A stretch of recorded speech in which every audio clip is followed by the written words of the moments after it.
This week's episode is sponsored by Helio Gas Detection.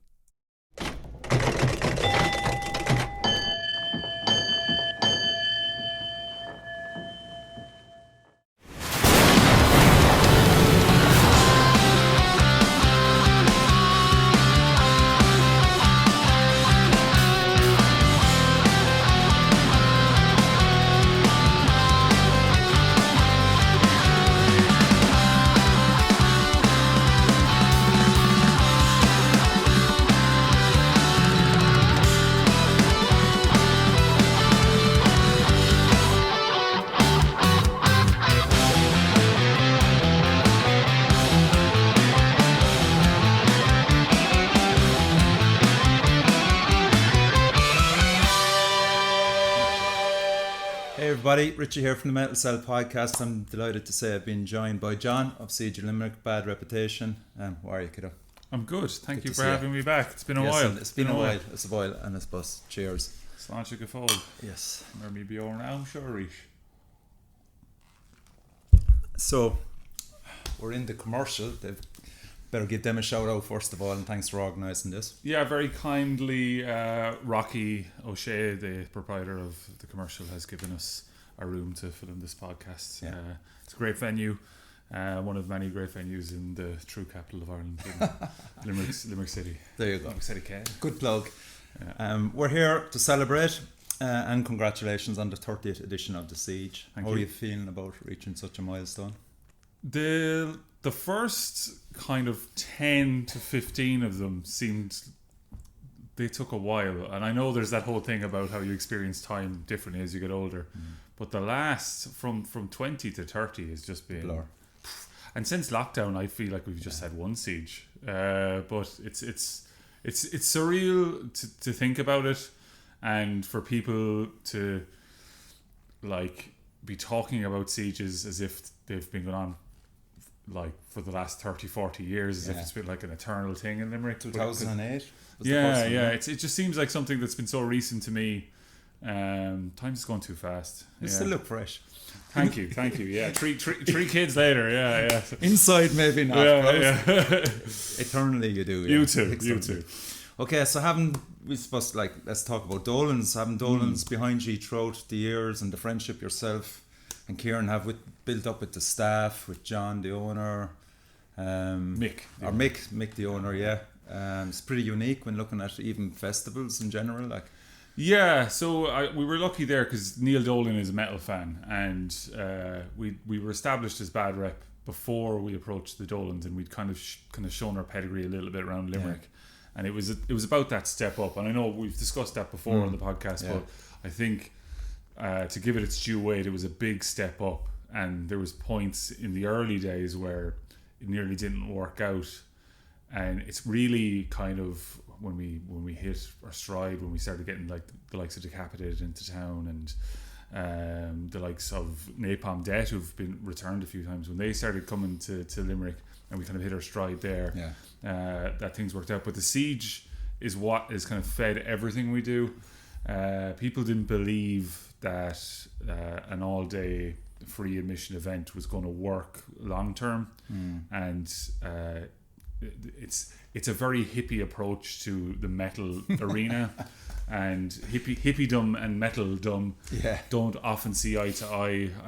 I have lots of friends from both sides of the divide, and they rarely see eye to eye on most things, but I think it's important. I think the idea of it is that it's a kind of like the AGM of Irish metal.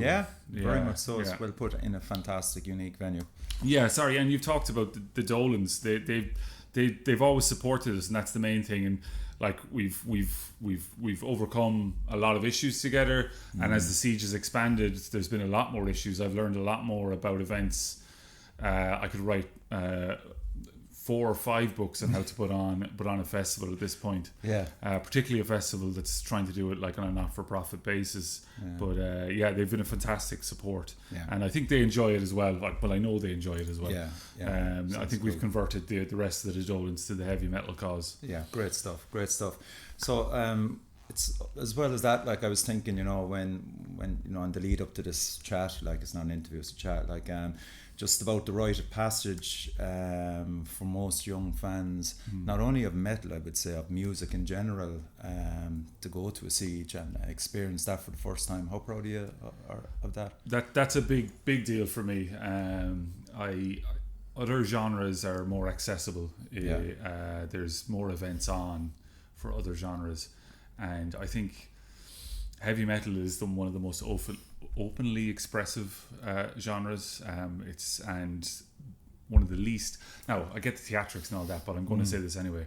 One of the least fake genres. Yes. I think there's an authenticity to it that young people like that sort of music gravitate towards. So it's very exciting when you hear people coming to the Siege for their first time, be it with an aunt or an uncle or their dad or their mum or indeed just their friends, and they're experiencing that live heavy metal experience. I remember my first live heavy metal experience, and it really does take. If you have it in the blood, it will take over your life. And like I used to say, convert them young, and that's it. Like. Anytime I'm talking to any of the lads in labels, any of the lads, the bigger promoters in Ireland, in Dublin, we'd be talking about the fact that you need to get young people into gigs like this, and you need it to be a diverse bill. It can't be this niche bill because not everyone's into the same thing. Like we don't always order the same things off the menu. You should feel the same way about heavy metal. So in my earlier days, I would have had this stupid elitism about certain genres of music and heavy metal. I think most young lads do, and it's funny to hear young lads coming in trying to out metal each other. That always happens. It always happens at the Siege, and like the patch wars and the t-shirt wars. And I wore a Ministry with Sympathy t-shirt to one of the Sieges, and I kind of got to the point where I was like, that t-shirt's clean, I'm putting it on. And somebody went, that's not a metal t-shirt. And I went, couldn't give a fuck. Don't talk to me about that. Yeah, it's a great album. I like the band. Like, try the Stone Roses or something the next time. Scream, That's too far. But yeah, I think as well, you are getting in with the younger gang, and I think that a lot of the time some of them aren't necessarily metal fans. They're actually there for the music and heard about it, and they're going with their friends just to check it out, so, and inevitably, because as you said, there's plenty of diverse bands on it, they'll find a band, they'll love it, and they'll tell their friends, and they'll come back next year with maybe one or two more. It's just it's that exploration is important, and having space to do it, and it's like. And the three stages. You can wander between the stages and just discover a band you like. And generally they're Irish, so there's a chance you're going to see them again. Yes, true. And I like a rival podcast of yours, you're not rivals, you're friends, from the depths. Emmett and his crew would often tell me about their first Sieges, and discovering music from that, and kind of developing their musical palette from taking a chance on this band and taking a chance on that band. And I still do that too. I think it's important to still have a curiosity even as you get older about metal, and to try things, try new genres, try new bands, give them a go, and not just write bands off because they wear blue jeans on stage. Yes. But I have to check them out. Yeah. So diversity as well and inclusion. I found a home under the Siege banner. Yeah. God, this is a very lovey-dovey podcast, isn't it? Oh, it is. Yeah, the harder stuff is coming there. Look, and I've made an effort with that more in the last decade as I've got older, and in early interviews I got the same question about there not being women in the metal scene, and I knew there was. Yeah. Or there not being any diversity in the metal scene. And I was like, well, you're clearly not looking. And it's such it angered me back then. It doesn't anger me anymore because I just had to show them there was. And the thing is, I think the Siege has kind of got to the point now where there's a nice balance of backgrounds. Not that was a goal. It's just that's the way things should be. Like it should be for everyone. It's not. Yeah. It's not just for those that are pale, male, and stale. Like it's for. I think heavy metal. There is a metal band for everyone. That's anyone who's unconverted, which there'll be nobody unconverted watching your podcast.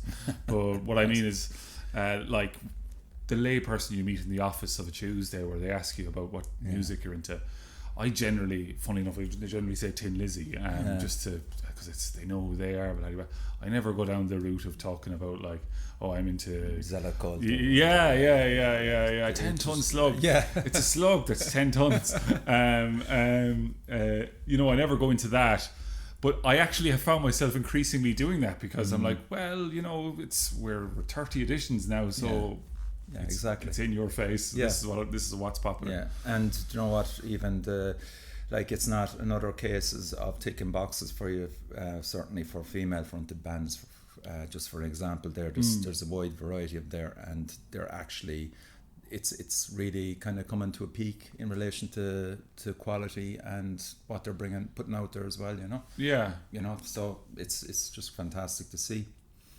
Okay, so let's talk about time management. I really want to talk to you about that. Is there more pressure on you to continue to put out 2 Sieges a year? Oh, absolutely. Yeah, it's this was the hardest one. Even though it was only one day, and I've done 2-day ones, I've done larger international build ones. As life starts to get more complex and have more demands on my time, a lot of people think that I do the bad rep stuff as my sole job. No, I work. I work in. I'm a youth worker, and that is where I spend most of my day, and that's where I get, going backwards, that's where I get the ethos that I think music's for everyone. It shouldn't be gate kept, and if you want new people to get into music, then you can't have that attitude of being elitist dope. But it's I'm going to go off on a lot of tangents That's here. Fine. So thank God Evan isn't here because I go off on more. Back to 2 Sieges a year. Yeah, the 2 Sieges a year. Look, that happened by accident. I've kind of documented that. See links to previous podcasts, and there could come I think I tell everyone to treat the siege like it might be the last one. I do tell, not this. We do have one planned for after this one, but it is. The lovey-dovey part of the podcast is over now. It's getting really hard to make it work. Not just on my time, and I get loads of people offering to help, and it's not so much that I need help in that. It's costs, it's expectations, it's everything. Like hotels have tripled in cost, quadrupled in some cases, and that was ultimately the reason we didn't go with 2 days. So we were going to go with 2 days, and I just made a decision based on how much it was going to cost somebody to stay 2 nights in Limerick. Even though the festival would have been free on the Sunday, we would have had to take it.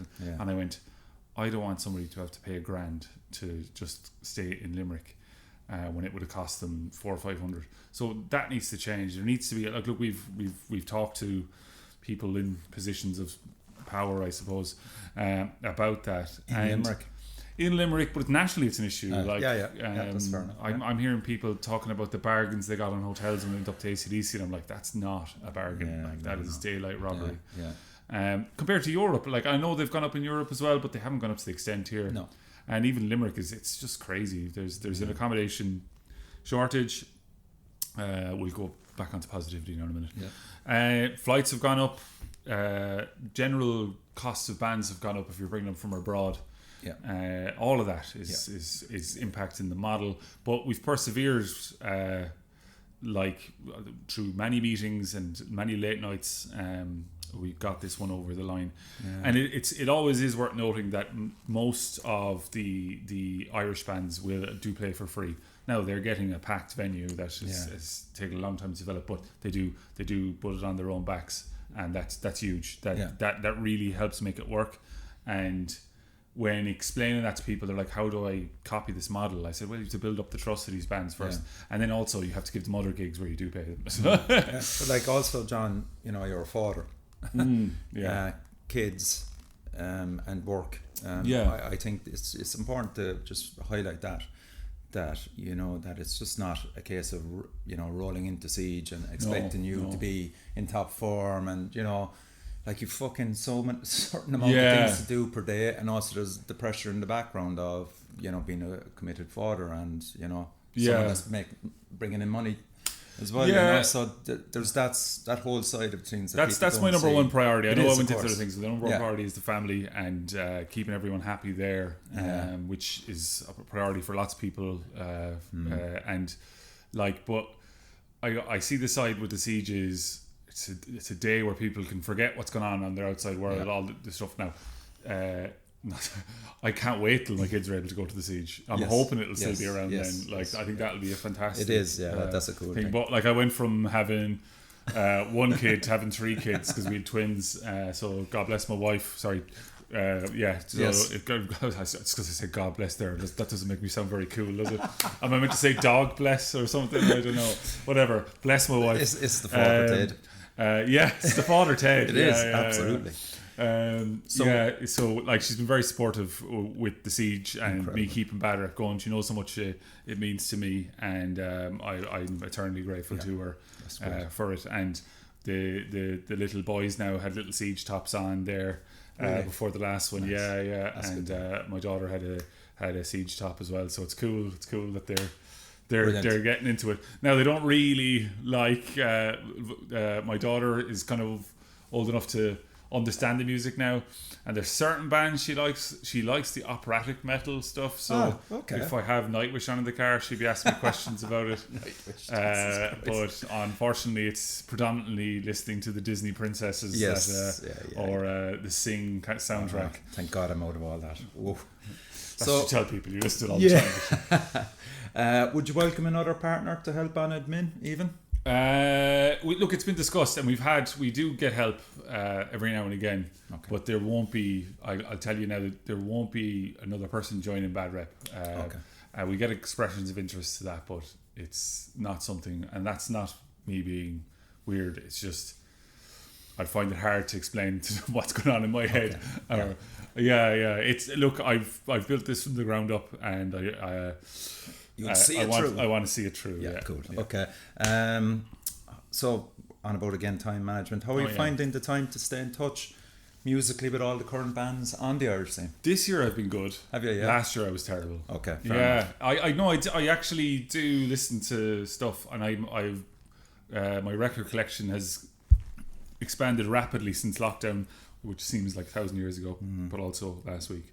And some nice vinyl pressings of Slug. There's been loads. But I listen to podcasts, yours and your fellow Irish podcasts, and I listen to what people are saying. Okay. And I do actively listen to music. I'd actually be making recommendations in WhatsApp groups to friends. I'm like, this one's a good one. Okay. So that's how it goes. Yeah. But I do find it's probably the same for you. Like, every now and again your ear will get a little bit tired of metal, and you're kind of like, I need to just stick to what I know for a few weeks. But no, it's good. It's been a brilliant year it's been so far. So what tends to influence you on their output of a band, particularly an Irish band? What influences me? On them getting on the Siege, for example. I like bands that put the effort into the entire package of the band. I do have a soft spot for just Limerick bands because, of course, and people have commented on that, but sure, that's whatever I want it to be. But I like when a band has the entire vision kind of mapped out, and even if it's not a style I am particularly a fan of, if they have the whole thing properly planned out, and as a band they've said this is the type of band we are. It might expand this way, it might expand that way, but we have a whole vision, we have a whole art style. I love that, and that generally influences it. And I think if you invest in yourself, you invest in your band, then promoters are more willing to invest in you, and that's what's happened. If you look at the bands that have made it off the rock, they're generally the ones that have pumped in the time and their passion entirely into the production of proper EPKs. My God, a proper press kit is huge. If I can click into a press kit and everything is there, that is massive. Beautiful for me. Same here. And there's a lot to be said for good photographers as well. So pay good photographers for their work. True. So how far do you plan ahead for Bad Reputation Siege? For the Siege, I'm 2 years now. I plan ahead. At one point I was 4 years, but then I had a family. Wow. So you're 2 years. We're 2 years, yeah. But having said that, though, like the scaffolding is in place for the next one. Okay. And then I am literally only, if I was to do it in building terms, scaffolding's in place for the next one. And I've picked the site for the one after that. Okay. That's basically it. You and know, Bad Reputation. And the artwork, Bad Reputation, it could be anywhere up to 3-4 years. Okay. We'd be talking about shows.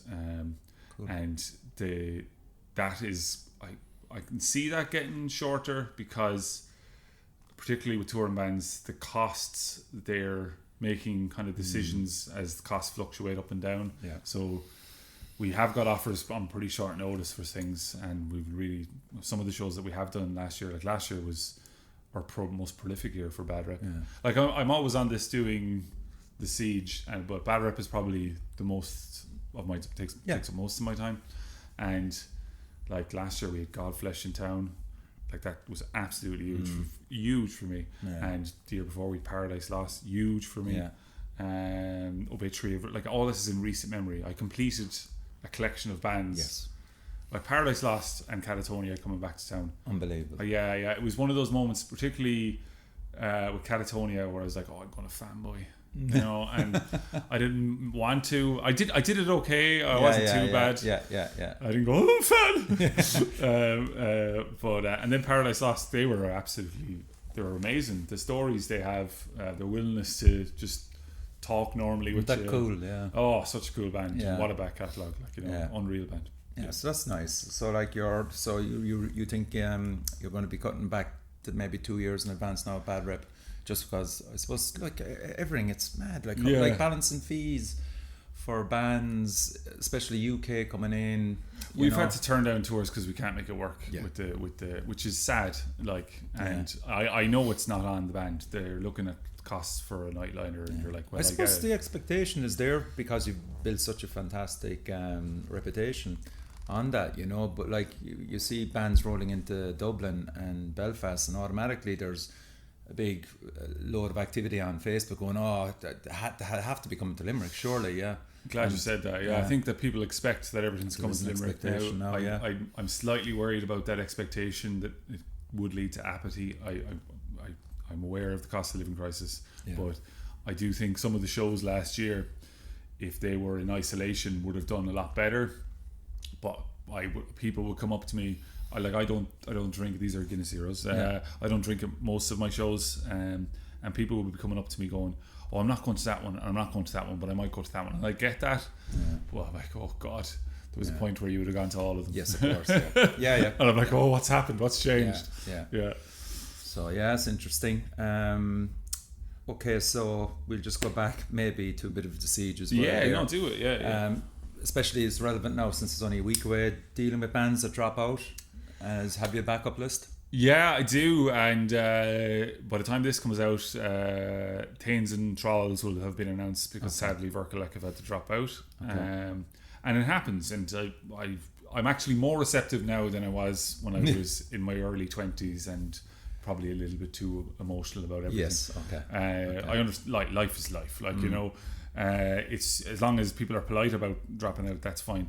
Like, that's all. Directness, clarity is the main thing. Yeah.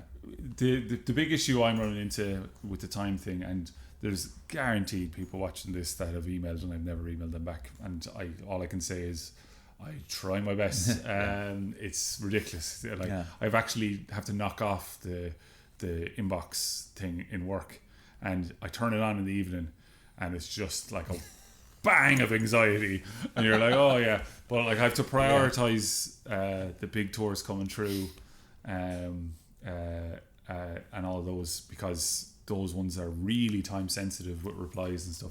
And I also want to stay employed, so I have to prioritize my job, and I also want to give time to my kids and stuff like that. This is such a different podcast than it was 5 years ago, isn't it? 5 years ago, pints. Laugh. Okay, so I remember talking to you about something there last year. It was a big stress for you, collecting bands from airports. Oh man, that was the I've stopped doing that myself now. Okay. But that was... I'm generally fairly zen at the Siege now. I'm grand. I used to be. And others around me aren't zen. And I just take it in my stride now. But that day... Oh God! It took me about 4 hours to just get back into the zone. I was still, I think I was up by Barack Obama, and the doors had opened, and I'm meant to be there. Like, I have to be there. It's, and I was like, I'm not going to name the band. No. It wasn't really their fault. So I was just kind of sitting there like, oh, you'll be all right, mate. And I was like, yeah. And my phone was going, I was like, yeah. And then as soon as I came in, Mick Dolan made a joke, and he could tell by the way I didn't respond. I was like, not now. But that was like I was trying to save costs, and I learned the hard way. Just like transport is, I have to be on site. So yes, that's the big thing. And Ciaran has to be on site too as well. Yeah, so you're designating it, or what's happening? Yeah, I have a few drivers hired for this one. Okay. Because there is a good few UK bands coming in and German and Finnish as well. It's probably the largest selection of international bands we've had in a long while, in about for sure. 2 or 3 years. Yeah, which is great. I'm really happy with that. Like, I'm excited to see Orbiter coming all the way from Finland. Yeah, that's mad. That'll be great. Yeah. Okay. Right. No, so wouldn't be complete without a few questions from the forums team. Jesus Christ. First up is Howard. Okay.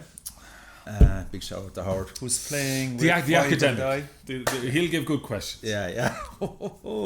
So what can people do, if anything, to help support the Siege besides attending gigs and buying merch? Those 2 things first. Yeah. I have to fix our social media at some point, and I need to get the website up and going. Cough, cough. Michael Lee, cough, cough. He's gonna hate that I got with it. And that side of things, I think forums are going to make a comeback. I have a few. Obviously, I think about heavy metal quite a lot. Yes. Same as yourself. Yes. I think about live music quite a lot. I think social media hit a wall. Facebook events are pointless. Yeah. They're literally your dog, and 2 friends that tell you they're going, but they're not going. Yeah. But yet people want Facebook events, even though it's pointless. Instagram's still good, but they've changed their algorithms recently. Increased the cost on things as well for advertising. Yeah, there's that, isn't there? But the visual element is going to keep it going. The other social media platforms like TikTok and that they're grand for that sort of thing, and I definitely think we need to expand to them, as much as I really don't want to. No. Like, as in, I've reached a kind of age where you're like me. Instagram is the rock I wanted to die on. I didn't want Snapchat. I never got into Snapchat. No. But like, I'm talking to other promoters that need to get a TikTok, and I'm like, no. You don't need to. Look, we probably do, and sell our souls to whatever terms and conditions. Maybe for bad reputation, is that it? Yeah, I need to fix our social media, because I set up the Siege of Limerick Instagram, thinking Instagram was going to be like just this thing that disappeared. Yeah, and then it became huge, and I'm like, oh crap! Now I have to run it. And I didn't want to set up a bad rep one. But I have to. Oh, there was a fake one as well, man. Oh, there's a fake one. I got hit by that as well. They were doing a live stream link, which was just malware, and like I reported it about 4,000 times. Got nowhere. So you've made it when. Just going to say that. A load of lads in the Eastern Europe are doing a fake. I don't know where they're from. Apologies to Eastern Europe. Yeah. Would or could the Siege take place in any other city other than Limerick? I actually didn't answer Howard's question though. So what can you do to support us? Talk about us on forums. Tell your friends. They all kind of do it. A lot of them do it already, which is wear not just Siege t-shirts abroad, but wear like Irish metal band t-shirts abroad is a big thing. A lot of people do that. It's a good conversation starter as well. Yeah. And tell your mom about us. That's maybe offer 2 free tickets to somebody to an event of their choice. If somebody gets a Siege t-shirt the furthest away from Limerick. Yeah, that's kind of cool, isn't it? Yeah, that'd be nice. Yeah. The Siege t-shirts is a big Nepal thing. or something like that with Siege or something like that. I actually thought about doing a whole thing with you about the Siege artwork and stuff, because like that's been a huge part of it, and huge part of the success. It's incredible. That they're incredible. They are work of arts. Yeah. Question two. Question two: the Siege could have taken place in any other city bar Limerick. No, fuck everywhere else. Yeah, that's right. No, it could have. So people compare Dolans to Roadburn often when they're there because of the way it's set up. I've never been to Roadburn. I've been to Dunk. Don't think I could handle the smoke. Dunk is similar enough, actually, except you pay a fortune over there. Yeah, You know? I think it could be in another city, but you need.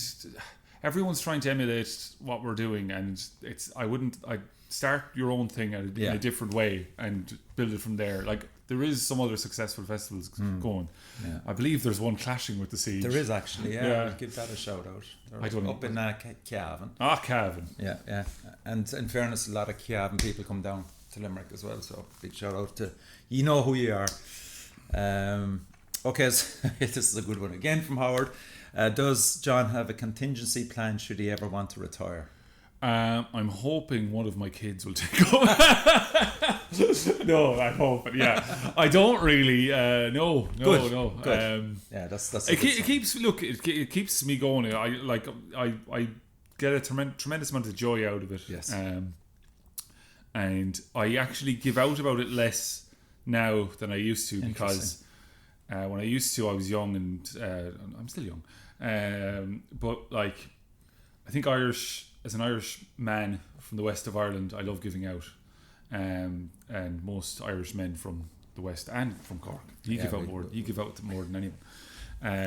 But I increasingly, I'm saying this after 20 minutes of giving out there, but I've increasingly just enjoy the fact that I have been at the helm of this, and this has happened, and what's happening now, which I'm delighted with, because I actually stayed out until you started interviewing me for podcasts. Not many people outside of Limerick knew, or outside of the band world knew who the guy was behind it. Okay. And that started happening again, which I'm happy with. So I was getting coffee there the other day, and I was wearing a Siege hoodie, the one you were wearing earlier. Yeah. And the person served me coffee and went, "Oh, are you going to the Siege of Limerick?" And I went, "Oh, I am. It could be, things could go hairy if I don't go." And they just didn't get it. And the next day when I went back, they were there too. And I said, "Oh, are you going to the Siege of Limerick?" "Oh yeah, I love going. I just see you there. You are always there." And I went, "Yeah, I'm the organizer." And they were like, "What?" But I was delighted that It's nice. it's I want it just to happen, and for me to be able. I'd love to just attend it, but I'm also equally delighted that I've built it. Yeah. So, Okay. Cool. We've built it. So Ciaran there's Culhane no contingency plan. Ciaran Culhane is a legend, and I really appreciate everything. He's watching this now, loading a shotgun, because I haven't mentioned him yet. But I'd say we're rolling something else. Loading a shotgun. No, I just going to jump in for a Ciaran thing there. He's tremendously patient with a lot of very difficult questions that I don't have to deal with around production sound, and he has a good way about him with that, but what I would say is that's not his main skill. His main skill is that he's just an entirely pleasant human being. And I'd be lost without him with and a gifted musician as well. And a gifted musician. Yeah, he's got it all. Yeah. So and about musicians then, Jesus, Howard, load of questions here. Do the lads understand how important the Siege is and has been to musicians? Do they ever reflect on that? Do they feel the appreciation? Reflected it quite a lot during COVID. Yeah, and I find, same as most, I find it really hard to take compliments. I don't like them. I prefer if you call me inbuilt Irish thing, John. I prefer if you call me bollocks, and a lot of people do call me bollocks, and I'm delighted they feel that way. Look, I think I answered that kind of in the last question. So in the interest of a nice pod, I won't say it again. Okay. Prevailing memory of the first Siege. Prevailing memory of the first Siege. So shout out to Shane Horan. Yeah. At the first Siege, we were doing merchandise, and we got them printed. They turned out fine, but we got them printed. I forget where we got them printed. Somebody's watching this now and they probably printed them. But all the t-shirts had somehow stuck together in the box. And I was like, fucking hell. And my prevailing memory was like, how was I, because I was selling the merch, I was like, how does Shane expect me to sell this? And from those early sieges, and it's great they're coming back, and Howard's evolved. 5 Will Die would be, from siege 1 to 5 would be one of my resounding memories. Nearly seeing Barry's genitals 4,000 times, or seeing them. And has progressed nicely along with Skellig. And with Skellig, yeah. And it's just, they have a song called Black Cloud. Hopefully they'll do it. They mightn't. They kind of got weird about it. It's kind of like their song. But they've that song, and seeing that song at the siege and having people sing along, I was like, God, this is something, you know? Yeah, okay. And nice. More recently then, when we had Roper come back, Roper being like an institution in Limerick for my teenage years, like one of the memories I have of Roper was there used to be this underage goth club. Well, it was a new metal club called Lexus. Lexus. Yeah, not like the car. Yeah, it's kind of it is a terrible name, just to say. But used to love going to it once a month. The big baggy pants, you know, new metal. Let the bodies hit the floor. Oh yeah. Okay. But they had started as a band, and they were allowed in. There was a shop in Limerick. I forget the name of it. Oh God, it was like where everyone got their clothes. Okay. Something like Guyanese in Cork or something. It'll come to me by the end of the episode. Something. No, it wasn't. We had a Guyanese here, but it was what was it called? Somebody screaming at the screen now.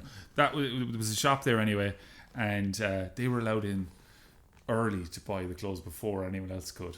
Okay, and, interesting. They arrived into this Lexus, and they had their own designated area with a little red rope.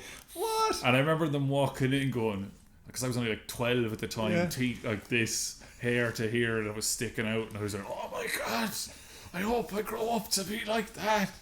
They had the perfect goatees at 16, you know.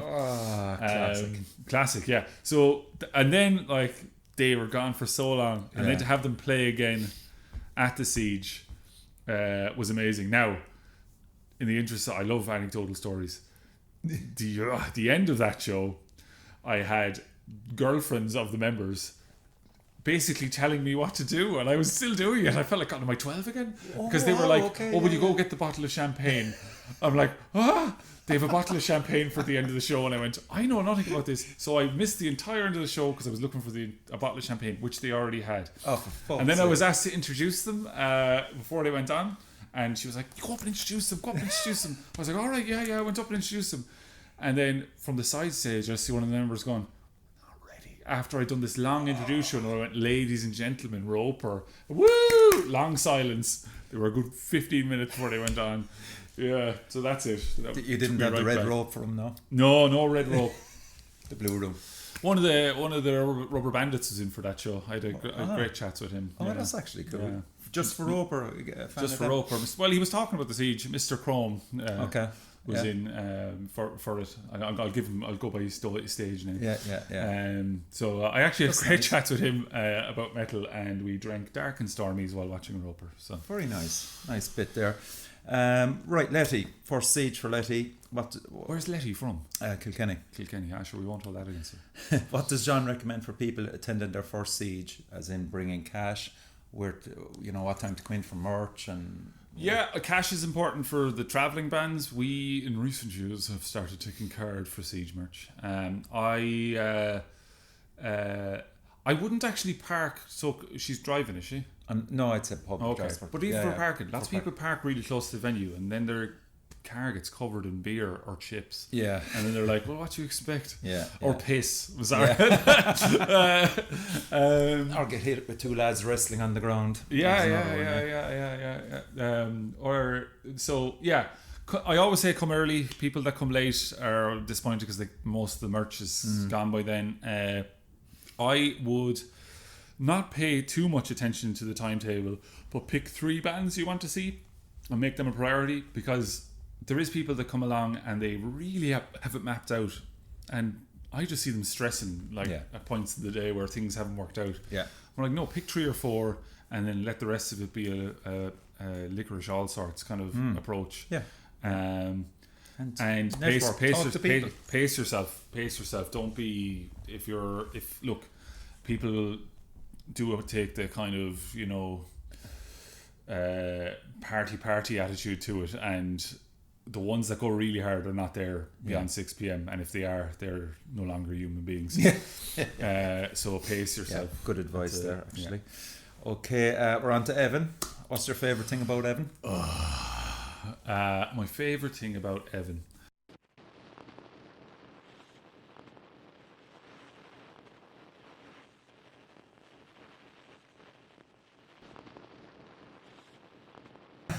Okay, so he's asked a genuine question there. What have you found becoming easier with each siege, and what have you found becoming harder with each siege?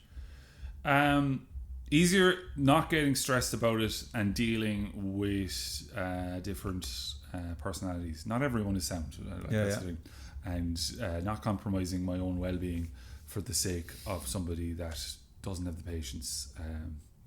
I do think in the metal scene there's a lot of people that probably need to go get some help, and I mean that in the nicest way possible. And the problem is when a lot of drink is consumed, the fact that they haven't got help, they can lead. Geez, I'm gone very dark now. But trying to, you know, be honest with people about their overstretching, people that become friends. That's become harder, because I'd like friends of mine to live to be old people and to be around. And I think that, of course, a lot of the time, you said yourself, you don't really drink at these things. Yeah, and I'm glad that's changed. It's changed my perspective. At first I was like, oh damn it, I can't have pints. But I appreciate when I can have pints now. I appreciate it more. And I'd like to see my friends grow up, and I often worry about, at the Siege in particular, and at other events and stuff like that, that I'm like, I really wish I could build up to and we all have friends like that. We all have a friend like that. And as I'm saying this, people are thinking of people in their heads. And unfortunately in Ireland, I throw a stone and have a friend like that, you know.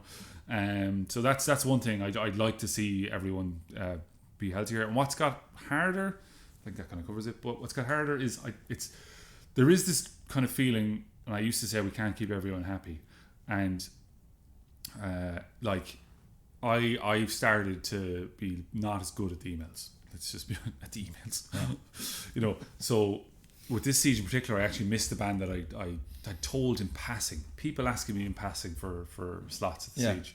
I normally say, don't send me an email. Don't take me at my word.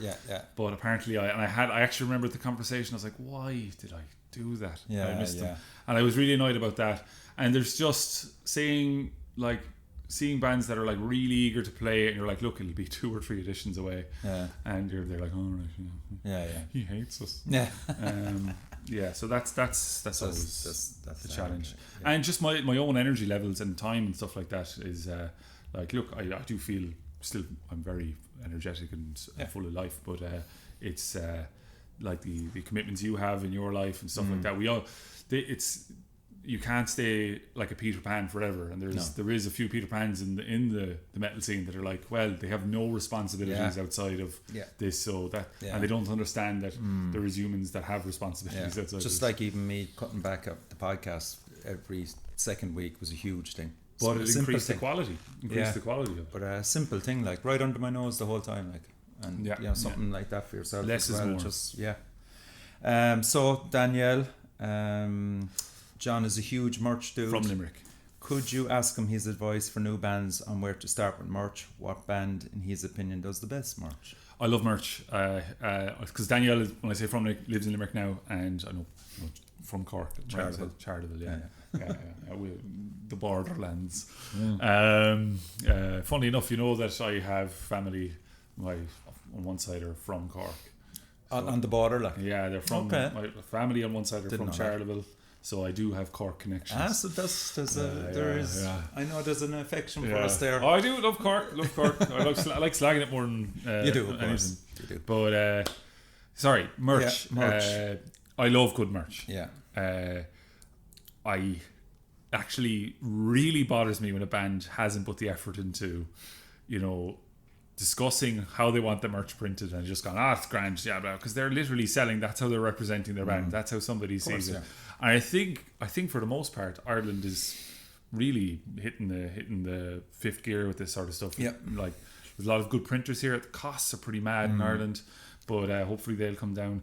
I would tell bands starting out, just single colour mono print is the cheapest way to go, and it's also the most effective, and they'll sell just white on black. You don't need to be going with these multicoloured ones to start. You can do those 3 or 4 t-shirts down the road. White on black is the most effective one. I'm weird on blanks. Now, every band uses Gildan Heavy Cotton. I have a problem with Gildan Heavy Cotton. I just don't think they wash very well. God, this podcast has changed entirely. So I'm not going to recommend other ones, but I would look into other blanks. Talk to your printers about other blanks. So printers in Ireland that I'm familiar with are Merch Limbo. Killer Screen is back in action, and then there's Pulled, and there's definitely more I'm missing out. Is there anything you think of any more? I think Merch Limbo would be the predominant one. Yeah. And then Heck Press in Wales. I've used them a few times, and I know lots of people are using the bigger ones. And I have to give a shout out to I use a German crowd as well, Raven Black, and they've been good. But I generally go between all of them. Okay, right. I try to spread the love there. And what band in his opinion? Merch. Best merch? Oh, yeah, it's a good one, isn't it?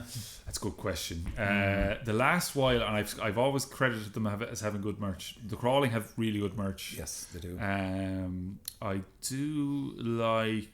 Oh God, there's a few now I do like. I'm going to say Grey Stag. Grey Stag. I've had, yeah. That's actually a very good shout. Even jogging pants, man. Jogging pants. Yeah, we've shorts at the Siege. Yeah. Oh, there's going to be some Siege shorts. Wow. Yeah. That's impressive. It's the biggest. Different. It's the biggest run of merch I've ever done. Oh really? Yeah. Jesus, yeah. That's great to hear. Only for it to sell out at 3:00. Yeah, I'm watching that tracking number intently to make sure it gets here on time. Okay.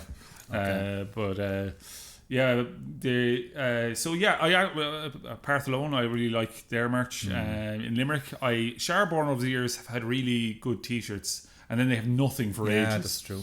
That's true. And I'm into like the kind of mono, like Morna did a mono one, that, like just a black and white one that was quite nice. Let me think. I can keep going. Been going for hours here. Yeah. Any other suggestions you have? Yes, I mean 10 Ton Slug. 10 Ton Slug. Oh yeah, sorry. They're the ones they did for their album launch is one of the best gigs of the year. Yeah. This year, and I have their long sleeve and I really like it. I actually took pointers from that long sleeve for the long sleeve I did for the Siege. No, high praise indeed. No. Okay, so that's the questions over with. Lovely. So we're just 2 promoters on a pod. Do you watch it? No. Oh, somebody else recommended that to me as well. It's Gav from Damnation and James of Art Tangent, and it's really good. So just wanted to, it was just in the good, the bad, and the downright ridiculous of promoting festivals. So I just wanted to find out if you had watched that. So we're at the lineup stage. Drowned, Germany. Yeah. So I know Greg, he plays in Runes of Bevrast as well. Oh, okay. And so we've been talking for a long while about them coming over back and forth, and then it got quiet again. And then I just said, look, this works out. Does it work out for you? And worked out, yeah. I like Drowned a lot. I like my death metal, filthy and old school. And so that's them, yeah. We talked about Five Will Die already. Not, well, it's the first time I've done a goth band. Yes. So, and I'm a big, very kind of Sister Murphys. Yeah, bang off. Love that. Yeah, enjoyed them. Yeah. But they're like, I actually, funny enough, I know the bassist from my goth days. I used to go to a festival in England called Infest, and I met him at that, I believe. So yeah, there you go. Cool. And Famine got on to me, and I discovered them. I'd seen them on I keep an eye on what's going on in England. They're female fronted. Is it? No. There's another doom band. Is it Orbiter? If you Orbiter? Yeah. That's it. Famine, and I really liked. They put a really good email together. Really good links, really nice videos, everything. I was like, these guys are great. Yeah, Doom Stoner. Yeah, really liked it. When it's done well, like when that's done bad, that genre is done bad, it's the worst. But when it's done well, it's spot on. Yeah. And to be honest with you, there was a period there in the mid 2000s where every band was approaching us was a bloody stoner doom band. Yeah, of course and it was like some of them were too stoned to even play, and I'm like, and they were more into just hitting a pedal, and I get it why some people like it. John Quilby go mental about it's great, the pedals, and Ciaran, the pedals, fuck the pedals, and I fucking hate pedals, but yeah. So they do it really well. I'm not even going to finish that sentence. Orbiter, Orbiter, cool, they were introduced. So Slamatics were talking to them about the Siege at a festival in Finland, and they mailed about coming over, and that started happening quite a bit. That's cool. Yeah. That's really good to hear. Yeah.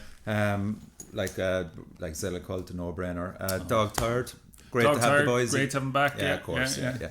Acid Throwing. There's a nice one. Yeah, they were. So this is another kind of community recommendation. Alex from Tombs. The Tombs lads in general. They played with them, didn't they? They did. That's yeah. So it just worked out like that. I think they were originally trying to do a longer thing, but it just didn't work out. And sure, Evan had booked every venue in Ireland at that point for the weekend. Host Body, can't wait to see them. Yeah, Host Body, great. Show. Yeah. It's one of only 2 shows, so really good. Really like that release, and good to have Josh back in Limerick. So yes, exactly. Grief Ritual. Yeah, cool band. Yeah, on tour with Worn Out. Yeah, I really like the sound of them. Yeah, I'm looking forward to them now. You can pronounce this. It's kind of what is it? Oh right, yeah. That's weird synth. Yeah, I can't pronounce it. Well, actually, he did pronounce it for me. Gehem Schnudnock. Sounds like something but out of Off Wonders. It's Richie from Unyielding Love. Oh, yeah, it's a one-man noise project. I didn't know that. Yeah. Okay, so I would think I just can't pronounce it. He's yeah. But yeah, that's going to be so. We'll run through the rest. Tombs, RPC, The Last Vinci, Aura, who I can't wait to see again. First Siege. Saw them in Cork. They blew me away. Great. Uncultivates. Oh man, the rodeo's going to be hard and heavy for that one. Fraught. Delighted to see them on the bill. Yeah, really excited to see them. Genova, Gravity, well, that's a good call. There's like some of those bands have played before, and the reason I pick up my phone is because by the time this comes out, the lineup, the schedule will be announced, so I might as well just show it to you. Okay. Brigantia, obviously. Cell Games, nice to see Cell Games there. Different vibe again. Ritual Effect, Ordinator. Yeah, so that's John Quill and Michael Lee and Scott. Yes. That's their new band. Black metal kind of. Yeah. I really want to do their face paint, but I'll leave them off. So long until the seance. Good to have them back. There's a lot returning, and there's a lot of new ones. Yeah, like Motion Sickness. I'm really looking forward to seeing them. Punk. They were recommended by who recommended them to me? Somebody recommended them to me. Yeah, different. And Uruk, am I saying that right? They were recommended by you. Aura.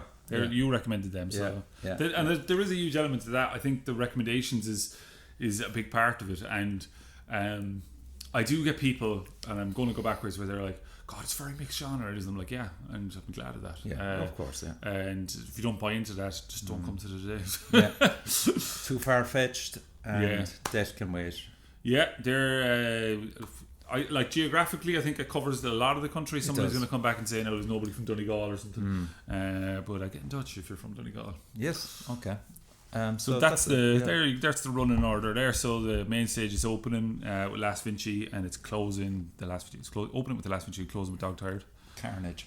Absolute carnage. Yeah. And it's pretty stacked throughout the day. So Last Vinci into Uruk, into Sharborn, into Zellicult, into Host Body, into Famine, into Orbiter, into Naught, into Drowned, into Five Will Die, into Acid Throne, into Dog Tired. It sounds like I've just done the human centipede there.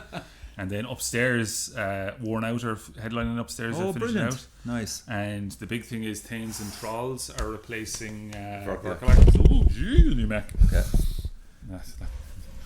Bloop. they're replacing Verkalac, and I won't go through the whole lineup. No, there's no need. Just who's starting? Who's starting? Uncultivates are opening the Oh! Casbah stage. Oh my and God. Ritual Effect are opening the upstairs Uncultivates stage. half 3. Yeah. Wow, that's It's going to be mad. It's because it's the 30th edition, and initially it was going to be 2 days. There's 30 bands, and all the hotels in Limerick were booked out within a day of announcing it. So I'm just telling you now, get in early. Yeah. Okay, that's it. Thank you so much, and congratulations on the 30th one. Fair play to keep doing what you're doing. So see you all there at the Siege, hopefully.